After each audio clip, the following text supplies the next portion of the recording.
Pessoal, vamos analisar rapidamente um pouquinho dessa análise não verbal aqui e alguns conteúdos da personalidade, um pouco nessa entrevista que o Thiago cedeu aqui para a TV Record. Eu achei essa entrevista interessante para a gente trabalhar aqui também.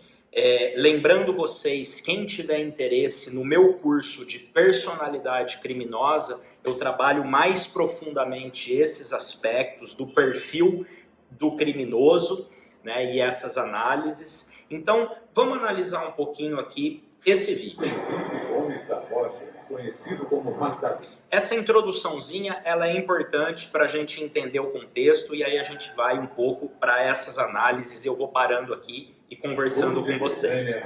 Quebra o silêncio ao falar com o jornalista Domingos Meirelles.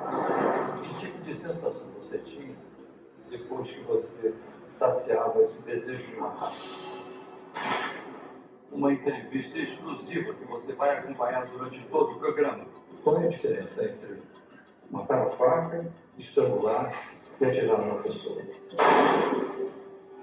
As três personalidades do diabo. É pior do que o animal. O assassino compulsivo. Por último foram as mulheres.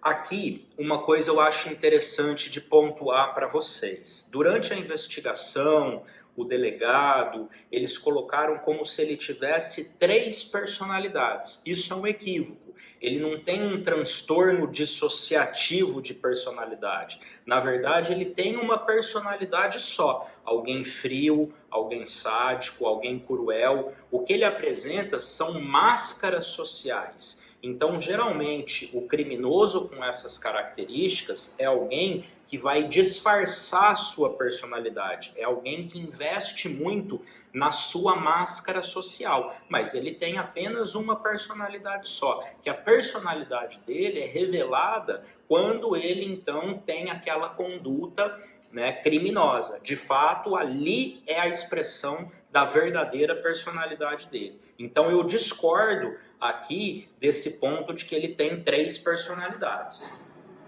Eu tinha mais raiva. O assaltante metódico.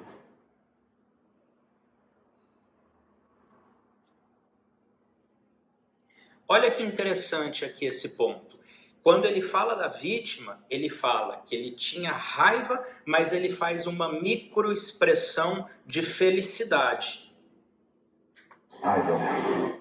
Aqui, tá vendo? Olha o sorriso dele. Essa é uma microexpressão de felicidade, ou seja, isso indica que ele é alguém que tem prazer em cometer aquele ato de assassinato.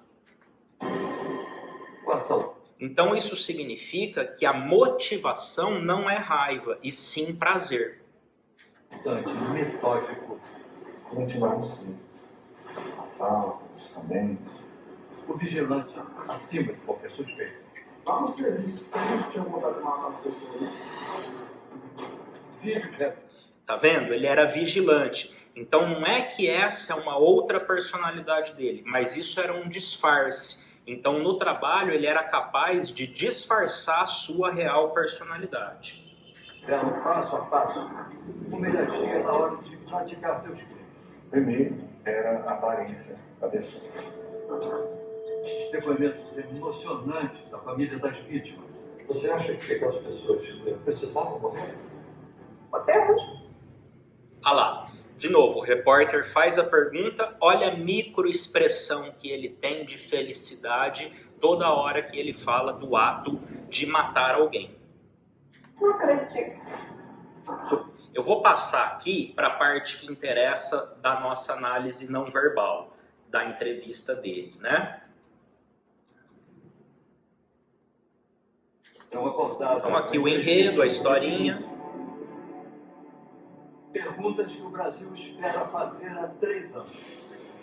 Como é que surgiu, na verdade, esse seu desejo de matar? Você?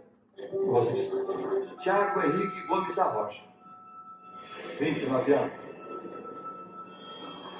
Um homem que foi notícia no país e no mundo pela barbárie dos crimes que cometeu. Até agora, a polícia tentando lá. Tá bom, pai, pode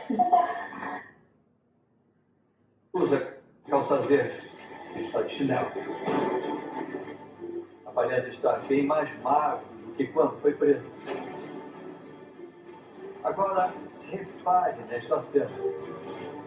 Tiago caminha com os pés levemente virados para fora. Ao longo do programa, você vai entender como esse detalhe quase imperceptível foi fundamental para a prisão do serial killer. Aqui mesmo ele é algemado, né, meio contido aqui. Vamos olhar um pouco agora dessa comunicação não verbal, porque ela vai muito além daquilo que a gente pode observar, né? Então aqui já começou. Então ele está com a mão contida e o repórter ele vai oferecer um aperto de mão, mas ele está com a mão contida, então ele consegue apertar a mão, né, mas de um jeito aqui mais contido. Por favor, sente-se.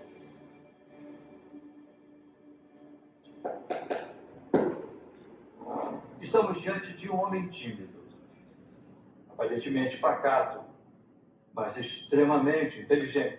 Ó, eu discordo que ele é uma pessoa tímida, até mesmo porque, se vocês observarem, ele tem um olhar de alguém que olha com superioridade para o outro, com arrogância. Ele não tem uma postura de uma pessoa tímida, então ele olha por cima do interlocutor.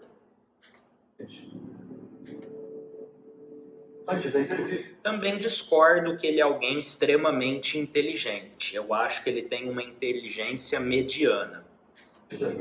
Faz algumas exigências. Antes de começar a filmar, Que eu fizesse as perguntas para você saber?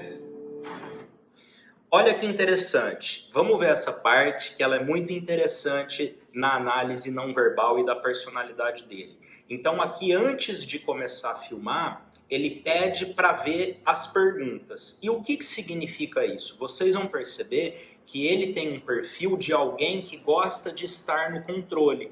Então, antes dele responder, ele quer saber quais são as perguntas. Para quê? Para ele poder, então, exercer o controle. Alguma coisa incomoda Tiago. Ele pede um tempo para falar a sós com o advogado. Você quer que a gente saia? A gente sai. Deixa o seu boné.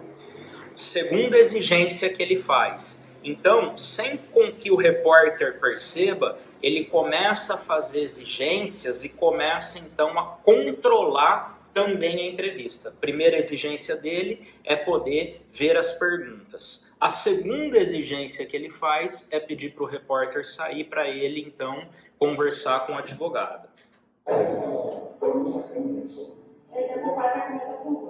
Não, mas a gente liga também. Liga todo por ele. Aí veja, o entrevistador ele cede. Você quer que a gente saia? A gente saia. Desliga a câmera, desliga tudo para ele. Então ele vai cedendo as exigências que ele está fazendo. Sem o repórter perceber, ele está estabelecendo o controle da situação. Os dois conversam por alguns minutos. Somos então chamados de volta. Tiago se sente intimidado. Olha aqui que interessante, né? Notem a postura dele. Claro que ele está com a mão algemada, por isso que ele está contido com as mãos. Mas ele não tem uma postura de alguém que está intimidado, né? Então veja, ele vai falando e jogando qualquer coisa. Mas você que entende, ou mesmo você que não entende da análise não verbal, olha a postura dele. Não é uma postura de alguém que está intimidado, muito pelo contrário. Ele está ali, né, com o peito aberto, relaxado, com um olhar de superioridade. Então ele não é alguém que está se sentindo intimidado nessa situação. Mínimo possível de pessoas na sala. Então a gente pode fazer o seguinte, pedir que o pessoal daqui se afaste. A gente pode fechar só uma coisa.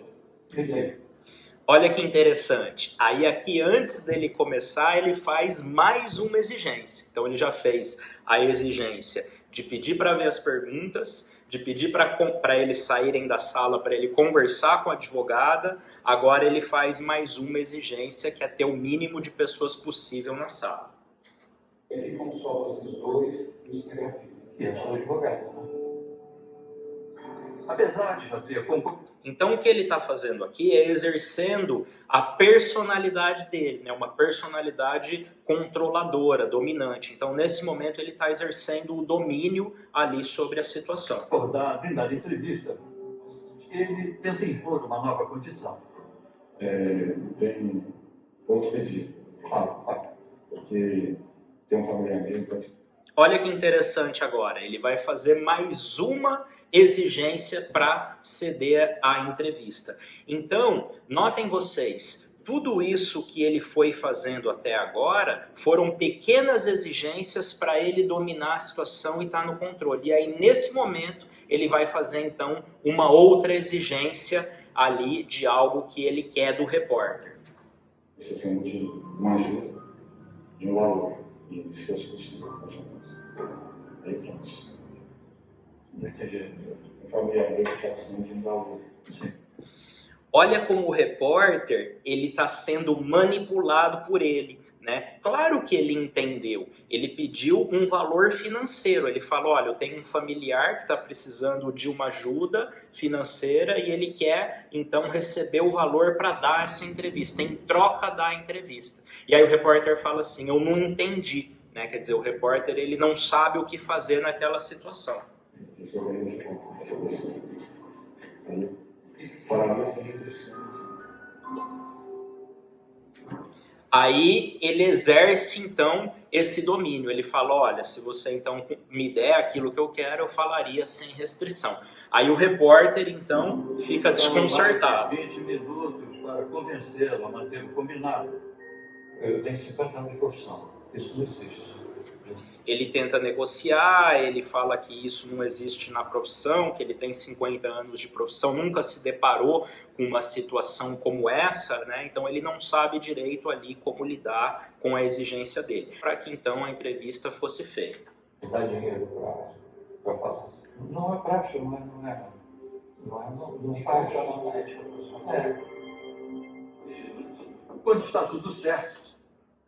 Quando está tudo certo, ou seja, ele não conta como foi desenrolado ali aquela situação. É claro que para ele não tem um interesse também em dar essa entrevista, né? Então ele já está preso mesmo, qual que é o interesse dele em oferecer ali uma entrevista? Se ele der ou se ele não der, não vai mudar em nada a vida dele. Então ele aproveita daquela situação para fazer uma exigência e colocar ali o repórter numa situação ali que ele tem que cumprir com aquela exigência. Tiago nos surpreende mais uma vez. Você foi condenado até agora a mais de 6 anos? Um segundo. Como? Só um. Depois de tudo isso que ele fez, de todas essas exigências, aí eles vão começar a entrevista, aí ele fala assim, só um segundinho, e faz mais uma exigência. Ou seja, ele está demonstrando que quem está no controle da situação ali é ele. Um segundinho. Se puder pôr a câmera desse lado. Qual? Desse lado? Essa aqui? Não, essa de cá. Ele prefere mostrar apenas o lado esquerdo do rosto. É isso. Porque realmente a câmera de frente é uma coisa que tira. Agora ele faz mais uma exigência, ele pede para mudar a câmera de lugar para ele mostrar o outro lado do rosto. E o repórter até concorda, mas veja como o repórter ele não entende o que está acontecendo ali, porque essa exigência não tem nenhum sentido dentro daquilo que ele falou, porque a câmera vai continuar mostrando os dois lados do rosto dele. Ele só está fazendo isso para dominar e controlar a situação. A vaidade é um dos traços que mais chama a atenção na personalidade de Tiago. E aí o repórter fala, a vaidade é um dos traços que mais chama atenção na personalidade. Olha, não é uma questão de vaidade, é uma questão de impor o domínio. Quando você matava uma pessoa, você chegava a acompanhar pelo jornal como aquele caso estava sendo investigado pela polícia ou não? Às vezes eu acompanhava. Olha aqui que interessante, aqui ele fala assim, às vezes eu acompanhava, e ele faz uma pista visual. Ele olha para baixo e fecha os olhos, mas ele não olha para o lado das emoções e das sensações. Então ele está fazendo um diálogo interno com ele para responder aquilo que ele acha adequado para essa situação. Mas é mentira. Então ele não tem uma sensação a responder isso. Então simplesmente ele... Não, ele não acompanhava ali. Ele simplesmente executava. Ele é alguém frio, ele é alguém que não se importa. Para ele, matar uma pessoa ou pisar numa barata é praticamente a mesma coisa. Então notem aqui vocês. Ou não? Às vezes eu acompanhava. Às vezes então ele fecha os olhos, faz o diálogo interno com ele mesmo, ou seja, ele não remete ao lado das sensações, e aí ele fala então que às vezes acompanhava. Qual é a sua reação quando você viu pela primeira vez a notícia de uma das suas mortes na página de um jornal? Porque quando você vê a notícia, é a confirmação que aquela pessoa em quem você atirou, né, ou estrangulou, morreu. Bem, eu fiquei mal. Aqui, outra mentira, né? Ele faz de novo, né, o mesmo padrão comportamental. Bem, eu fiquei mal. Então ele faz o diálogo, ele olha para baixo, fecha os olhos, isso indica que ele está fazendo um diálogo interno com ele, falando de um sentimento. Se ele se sentiu mal, ele deveria olhar para o lado sinestésico, o lado das emoções. Então ele não traz esse processamento cerebral para o que ele está falando. Isso porque provavelmente ele é uma pessoa muito fria. Então ele fala, bom, eu fiquei mal fazendo um diálogo interno com ele mesmo. Esse diálogo interno significa que ele está elaborando essas respostas. E aí no final ele fala, fiquei mal, e faz uma microexpressão de felicidade, que também contradiz o que ele está dizendo. Chorei algumas vezes, mas tempos depois voltava. Um sentimento incontrolável. Hoje eu não sinto mais, graças a Deus. Ah lá, de novo, ele fala, hoje eu não sinto mais, olha para baixo e faz o diálogo interno com ele mesmo. Mas os policiais não acreditam nessa história. Aqui, ó, olhem a microexpressão que ele faz, que é uma microexpressão de felicidade. Ele tenta conter essa expressão, mas se você observar bem, né, ele tá dando um micro sorriso, uma microexpressão de felicidade, dizendo que ficou mal em relação às vítimas. Bom, pessoal, eu quis apresentar aqui para vocês um pouquinho da análise não verbal, junto com o entendimento de personalidade também, do que a gente utiliza para fazer essas análises. Se você gostou desse vídeo, continue acompanhando no canal, que eu vou soltar uma série de playlists aqui para vocês com esse tema também, a pedido de alguns dos nossos assinantes. Tá bom? Então, deixa o seu like, compartilhe, comente e curta. Muito obrigado!